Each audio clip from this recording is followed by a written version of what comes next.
अनादिकाल से ही पेड़ पौधों ने मानव अस्तित्व में एक अपरिहार्य भूमिका निभाई है।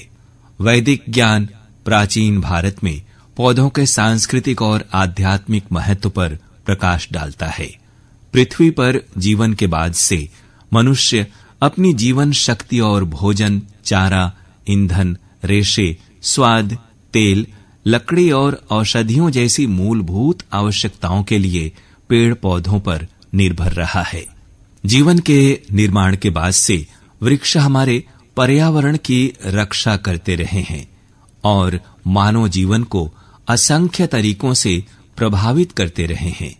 वास्तव में प्रकृति में वृक्षों की भूमिका अत्यंत महत्वपूर्ण है। ये न केवल पर्यावरण को संतुलित रखते हैं, बल्कि धार्मिक, सांस्कृतिक और वैज्ञानिक संदर्भों में भी अत्यंत उपयोगी हैं। हमारे ऋषि महर्षि इनके संरक्षण के विषय में सचेत रहे हैं। वृक्षों को दैवीय शक्ति के रूप में मान्यता प्राप्त है।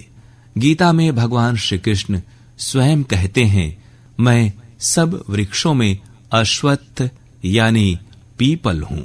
पुराणों में अश्वत्थ की महिमा का गान करते हुए कहा गया है कि पीपल की जड़ में विष्णु, तने में केशव, शाखाओं में नारायण, पत्ते में भगवान हरि और फल में सब देवताओं से युक्त अच्युत सदा निवास करते हैं।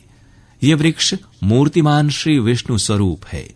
इसी प्रकार तुलसी के पौधे का भी पौराणिक महत्व इतना है कि भगवान विष्णु की पूजा इनके बिना पूर्ण नहीं मानी जाती। साथ ही तुलसी के पत्ते का उपयोग औषधि के रूप में भी किया जाता है। वट वृक्ष की पूजा तो वट सावित्री के अवसर पर अचल सौभाग्य प्राप्त करने के लिए सौभाग्यवती स्त्रियों के द्वारा की जाती है। इस आधार पर यह कहना तर्कसंगत प्रतीत होता है कि वृक्ष का हमारे जीवन के साथ अटूट संबंध है। आज आवश्यकता है कि हम सभी पर्यावरण से भावनात्मक संबंध स्थापित करें, क्योंकि जब हम किसी से भावनात्मक रूप से जुड़ते हैं तो उसके प्रति सदैव सजग रहते हैं। अभिज्ञान शाकुंतलम में भी शकुंतला वृक्षों को अपना संबंधी बताती है। तभी तो वृक्षों में जल सिंचन से पूर्व वो जल ग्रहण नहीं करती। आभूषण प्रिय होने पर भी वृक्षों से स्नेह के कारण उनके पत्ते को भी नहीं तोड़ती थी। साथ ही प्रथम बार पुष्प आने पर शकुंतला उत्सव मनाती थी। अथर्ववेद के एक मंत्र में भी कहा गया है, माता भूमि पुत्रो अहम पृथिव्याः, अर्थात भूमि माता है और मैं पुत्र हूं। साथ ही हम सभी जानते हैं कि किसी भी तत्व से शांत अवस्था में ही लाभ प्राप्त कर सकते हैं। ऐसा प्रतीत होता है कि इसीलिए वैदिक मंत्र में पृथ्वी, अंतरिक्ष, जल और औषधियों आदि की शांति की कामना की गई है। भारतीय संस्कृति में कई पौधों को पूजनीय माना जाता है और उन्हें दिव्य प्राणियों से जोड़ा जाता है।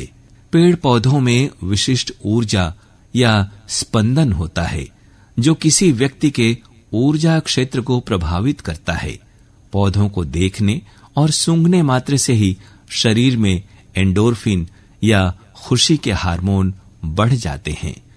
मत्स्य पुराण के अनुसार एक पेड़ लगाना और उसकी देखभाल करना 10 पुत्रों के पुण्य के बराबर है। इस प्रकार वृक्षारोपण और पोषण के आध्यात्मिक महत्व को समझते हुए प्रत्येक धर्म प्रेमी और आध्यात्मिक जिज्ञासु को अपने जीवन में अनेक वृक्ष लगाने चाहिए और उन्हें पुत्र की तरह प्रेम से पालन करना चाहिए और जहां तक संभव हो किसी लाभ, लोभ अथवा आवश्यकता से कोई हरा वृक्ष तो काटना ही नहीं चाहिए। हम जीवन के विशेष अवसर को यादगार बनाने या फिर किसी अपने की याद में पौधे लगा सकते हैं। उनकी देखभाल करते हुए हम उस अवसर विशेष को और किसी अपने की याद को शाश्वत और कालजयी बना सकते हैं। यही मानवता की सच्ची सेवा भी होगी।